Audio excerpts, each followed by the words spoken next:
चर्चगेट ते विरार लोकलमध्ये जो महिलांची तुंबळ हाणामारी झालेली आहे, त्यामुळं लोकल प्रवास हा महिलांसाठी कसा असुरक्षित आहे याचं चित्र एक या व्हिडिओवरून समोर आलेलं आहे। मी आता विरार रेल्वे स्थानकाच्या समोर उभा आहे।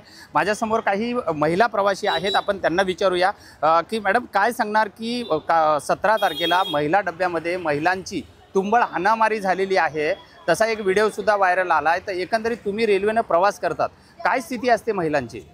महिलांची खूपच म्हणजे एकमेकांना ते शिव्याच देत चाललेले असतात। खूप धक्काबुक्की शिव्या नालासोपाऱ्यापासून जास्त।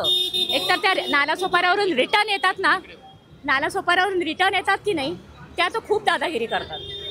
खूप म्हणजे अक्षरशः त्या विहारवाल्यांना बसायला पण ते मिळत नाही आणि शिवाय खूप हे करतात, इरिटेट करतात अगदी। भांडणं म्हणजे मारामारी पडतात। त्यादिवशी तुम्ही तो व्हिडिओ बघितला ना, त्याच्यापेक्षा अगदी वाईट असतं अगदी। एकंदरीत तुम्ही प्रवास करत असताना तुम्हाला काय काय समस्यांना सामोरं जावं लागतं? मला तर असं कधी झालं नाही, पण ते मी बघते ना, ते मी सांगितलं।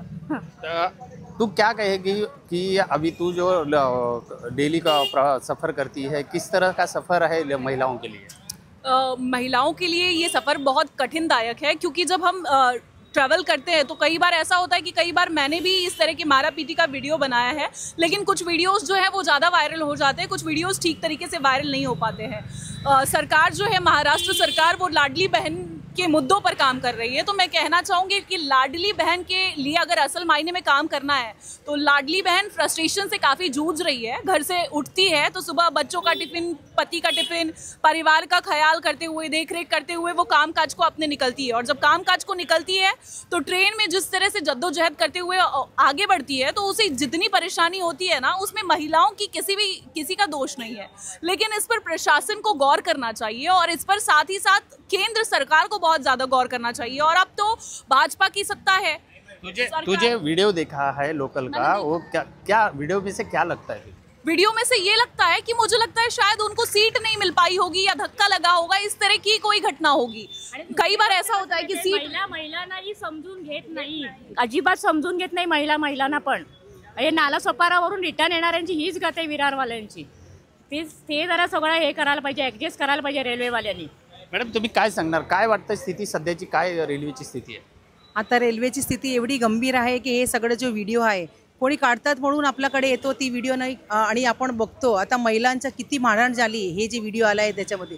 रेल्वे प्रशासनाने असं करायला पाहिजे की महिला स्पेशलमध्ये जर अशी परिस्थिती असेल तर तुम्ही समजू शकता, ते रोज प्रवास करतात, ते डब्यामध्ये किती परिस्थिती गंभीर असते। मला रेल्वे प्रशासनाला हेच सांगायला पाहिजे की रेल्वेनी महिला स्पेशल अजून वाढवायला पाहिजे आणि महिला अजून सुरक्षित नाही आहे महाराष्ट्रामध्ये।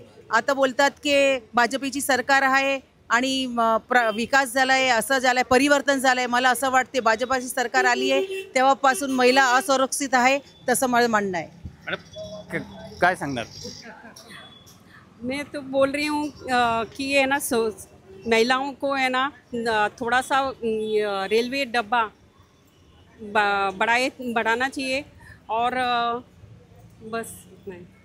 निश्चितच आपण बघितलेलं आहे की लोकलची संख्या वाढलेली आहे। अनेक लोकलमध्ये महिलांसाठी डब्बे व्यवस्थित आहेत, 2 डब्बे मागे पुढे 3 असे डब्बे सोडले जातात। मात्र वाढत्या महिलेच्या संख्येप्रमाणे महिलांची सुरक्षितता पाहता त्या आणखी लोकलमध्ये ही महिला स्पेशल लोकल डब्बे जे आहेत हेही वाढवणं तेवढेच गरजेचे आहेत, जेणेकरून की महिलांना जागा मिळेल आणि ज्या रेल्वेमध्ये जो तुंबळ हाणामारी झाली अशा हाणामारीच्या घटना पुन्हा होणार नाहीत। विजय गायकवाड, TV9 मराठी, विरार।